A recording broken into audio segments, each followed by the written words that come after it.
Let me tell you about one of the most twisted killers in true crime history, Leonarda Cianciulli, better known as the soap maker of Correggio. Born in Italy in 1894, her life was marked by tragedy. She claimed her mother had cursed her, and after losing 3 of her 14 children in infancy, her fear of losing another turned into obsession. When her eldest son was drafted into World War II, Leonarda believed only human sacrifice could keep him safe. So she lured 3 women to her home, one by one, under the promise of fortune-telling or matchmaking. She bludgeoned them, dismembered their bodies, and here's the horrifying part. She boiled their remains down into soap and tea cakes, which she gave to neighbors. One victim's blood was mixed into tea with brandy. She later said, "I gave the bars to friends and neighbors. The cakes were delicious." She was arrested in 1940. During her trial, she showed zero remorse, even correcting courtroom details with pride. She was sentenced to 30 years in prison and 3 in a criminal asylum, where she died in 1970. This case is shocking, not just for the horror, but for how calm, calculated, and domestic it all seemed. A mother who believed murder could protect life. And that's what makes Leonarda Cianciulli one of the most disturbingly obsessed, ritualistic, and ordinary. Aileen Wuornos was no ordinary killer. She was a woman behind one of the most debated and disturbing true crime cases in American history. Born in Michigan in 1956, her early life was a storm of trauma. She was abandoned by her mother at age 4, sexually abused by her grandfather, and living on the streets as a teen. By her early 20s, she had turned to sex work for survival. Between 1989 and 1990, Aileen murdered 7 men across Florida, most of them strangers she met while hitchhiking or prostituting. She claimed they had tried to assault her, and that she shot them in self-defense. But the evidence told a different story. Multiple men were shot in the back or posed no visible threat. One had even been fully clothed, unarmed. Prosecutors painted her as a cold-blooded killer, not a victim. Her trial was explosive. Aileen showed violent outbursts during questioning and later said, "I'd kill again." In 2002, she was executed by lethal injection, the first female serial killer put to death in the U.S. in decades. Her story inspired the 2003 film Monster, with Charlize Theron winning an Oscar for portraying her. Aileen remains a chilling icon, a woman torn between victimhood and villainy, survival and murder. Was she broken by life, or hiding behind her past to justify killing? Myra Hindley, the Moors Murders. In the UK, Myra Hindley is the face of pure evil, a woman whose name still sends chills decades later. Born in 1942 in Manchester, her early life was marked by abuse. But it was meeting Ian Brady at age 18 that would change everything. She fell obsessively in love with him, and together they carried out the Moors Murders, some of the most horrific child killings in British history. Between 1963 and 1965, they abducted, tortured, and murdered 5 children, some as young as 10. Myra helped lure victims using her safe appearance. One boy was buried alive. Another girl's torture was recorded on audio tape. Their crimes were buried in the Saddleworth Moor until police uncovered evidence, including photos, grave markers, and recordings. Hindley claimed she was manipulated by Brady, but she was no passive bystander. She actively participated, sometimes showing no emotion. In 1966, both were sentenced to life in prison. For years, public outrage blocked every attempt at her parole. She died behind bars in 2002, age 60. Hindley became a national symbol of romantic psychosis, proving how love, in the wrong hands, can turn deadly. Karla Homolka, Ken and Barbie Killers, Canada. I need to tell you something short and awful because this case still matters. Karla Homolka helped Paul Bernardo sexually abuse and murder teenagers in Ontario between 1990 and 1992, including her 15-year-old sister, Tammy. In 1993, she cut a deal with prosecutors. plead to 2 counts of manslaughter, testify against Bernardo, and receive a joint recommendation that led to a 12-year sentence. After the plea, videotape surfaced that showed Homolka took a far more active part than she had claimed, footage that ignited huge public outrage and calls that the deal had let her escape full justice. Bernardo was convicted of first-degree murder and given life in prison. Homolka served her sentence and was unconditionally released in July 2005, then tried to disappear under new names. Why it matters? 3 young lives were destroyed, a plea bargain sparked national fury, prosecutorial choices and evidence handling were heavily scrutinized, and Canada's conversations about victims' rights, disclosure, and how the justice system bargains with accomplices changed forever. Say their names: Tammy, Leslie, Kristen, and remember why we keep asking the hard questions. Have you ever heard of serial killers? But what if one lived in luxury and no one could stop her for years? Meet Daria Saltykova, an 18th-century noblewoman from Tsarist Russia who brutalized her own servants behind palace walls. Known as Salty Chica, Daria was wealthy, well-connected, and completely unchecked. Over the course of several years, she tortured, mutilated, and murdered more than 100 female serfs, often for the smallest reasons like a misbuttoned dress or unwashed floor. Victims were beaten to death, burned, or starved, some left to die in icy cellars. And because she was aristocracy, complaints were ignored. It wasn't until families of the dead petitioned Catherine the Great directly that meaningful action was taken. Even then, it took 6 years. In 1768, Saltykova was finally convicted of 38 murders, though many believe the real number was far higher. Instead of execution, which was abolished for women, she was publicly shamed in Moscow, then imprisoned for life in a convent cellar, where she died decades later. Saltykova is one of the earliest documented female serial killers, a symbol of how absolute power can hide absolute cruelty. Juana Barraza, the La Mataviejitas, the little old lady killer. Imagine a pro wrestler turned serial killer who specifically targeted elderly women. That's the twisted reality behind Juana Barraza, known as La Mataviejitas, or the little old lady killer. Born in 1957 in rural Mexico, her childhood was horrifying. Her mother was an alcoholic who traded her for beer to an older man who sexually abused her, a trauma that would shape her rage. In adulthood, she worked as a luchadora, a masked wrestler. But behind closed doors, she began stalking elderly women in Mexico City, often pretending to be a nurse or social worker. Once inside, she strangled them with stockings, telephone cords, or her bare hands. Many were over 70 years old, living alone. Authorities linked her to at least 42 murders, though some estimates go much higher. Investigators were slow to act, partly due to gender bias. They simply didn't believe a woman could be responsible. Her arrest in 2006 shocked the nation. During questioning, she said she hated old women because her mother never loved her. Barraza was convicted and sentenced to 759 years in prison. Her case is still studied today, a chilling mix of childhood trauma, physical dominance, and deeply personal vengeance. Belle Gunness was a Norwegian immigrant who settled on a farm near LaPorte, Indiana, in the early 1900s. She gained notoriety as one of America's most prolific female serial killers. Using personal advertisements in Scandinavian-language newspapers, she targeted lonely, often wealthy immigrant men, promising companionship and marriage. Once they arrived at her farm, these suitors would mysteriously disappear, only to be later found buried on her property or dismembered and disposed of. Over 40 suspected victims have been linked to Gunness, though only a fraction were confirmed. Her methods were cold and calculated. She poisoned, bludgeoned, or otherwise killed her victims, then looted their cash, valuables, and life savings. Motive? Greed. Each victim left behind money, property, or insurance payouts that Gunness collected. Control and power. She manipulated vulnerable men seeking love and stability, turning their hopes into fatal traps.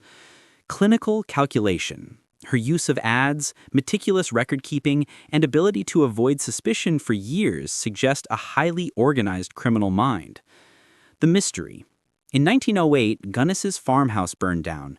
A body believed to be hers was found, severely burned and beheaded, but many doubted it was actually her. The woman had life insurance, and the head was missing, preventing positive identification. Numerous sightings were reported in the years that followed, fueling theories that she faked her death to escape justice. Legacy.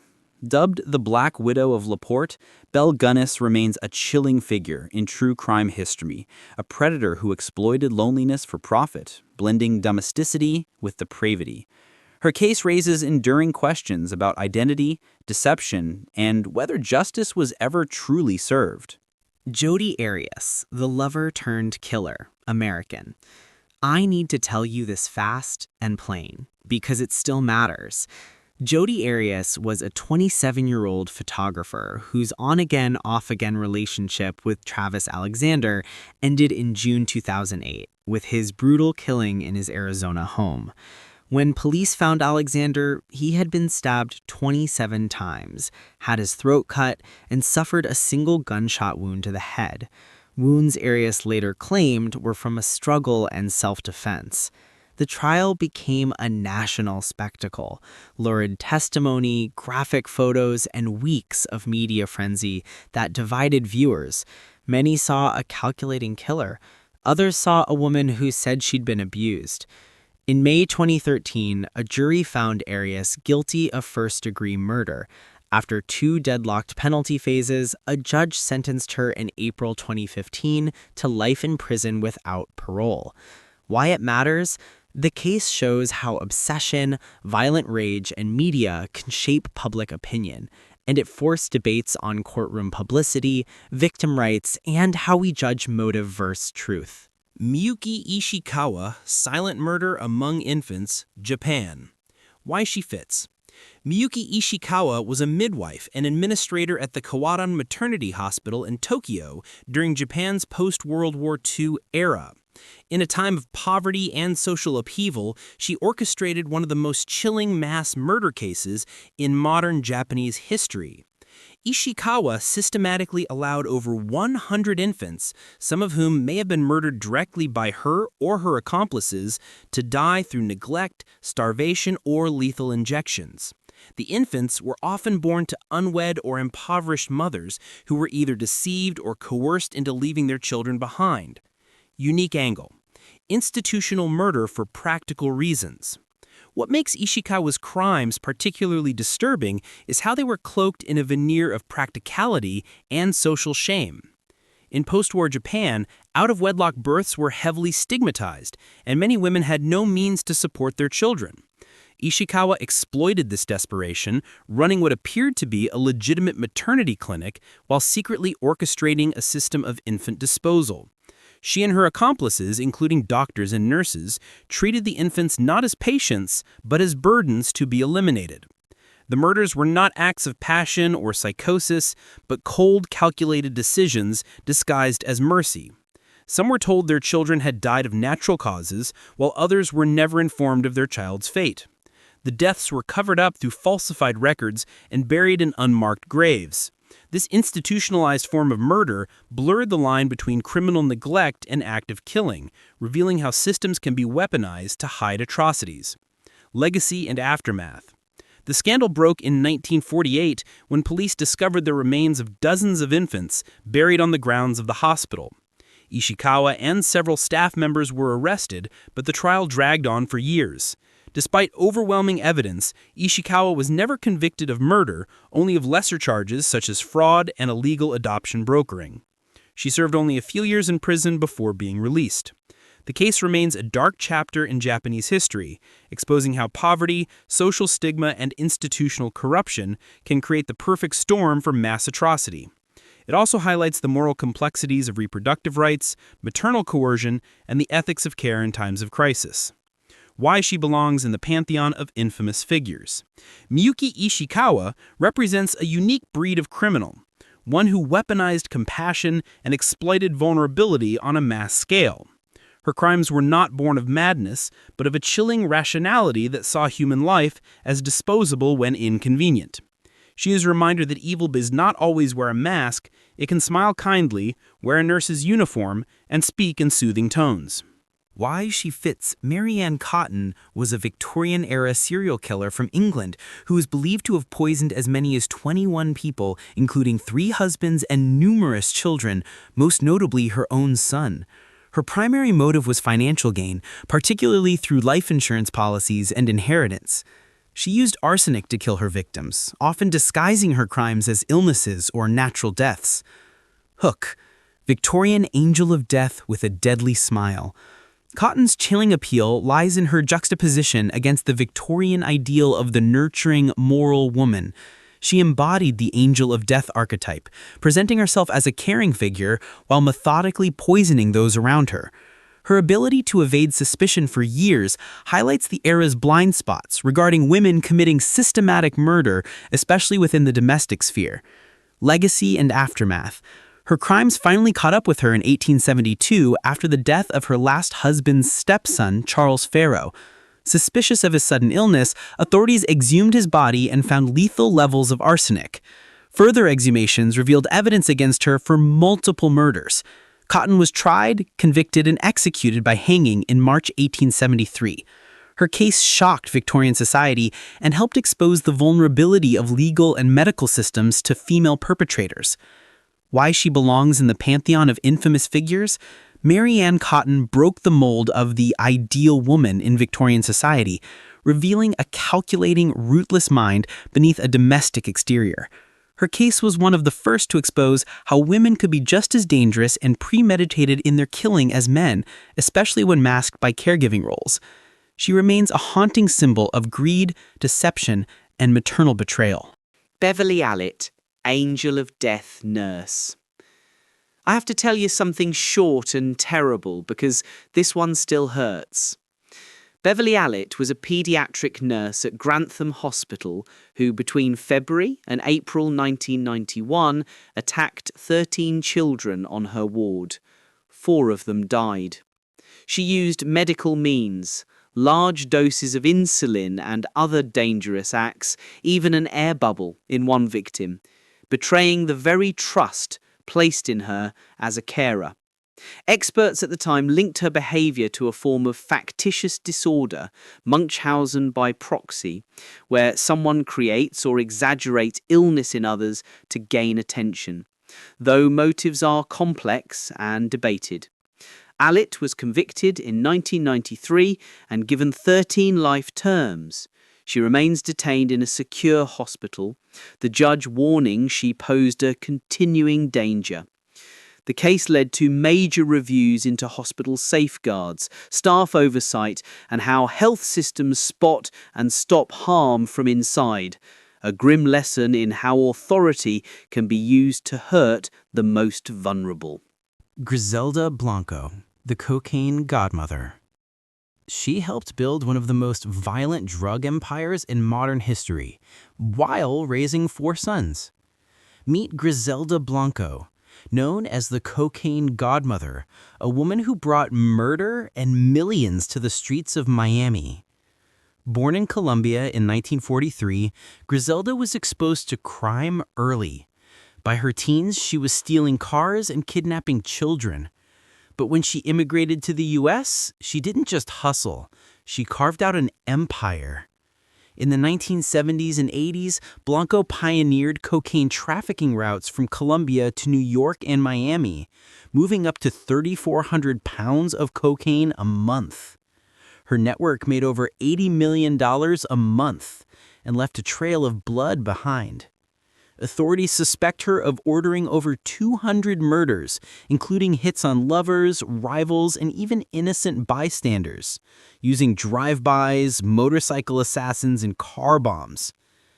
Despite being a mother, she showed zero mercy. One DEA agent called her the most ruthless, bloodthirsty person we ever saw. She was arrested in 1985 and served nearly 20 years in U.S. prisons. After deportation, she lived quietly in Medellin until 2012 when she was gunned down execution style outside a butcher shop. Griselda's legacy? A woman who used motherhood as a mask and built her criminal empire on cold calculation, paranoia, and absolute power.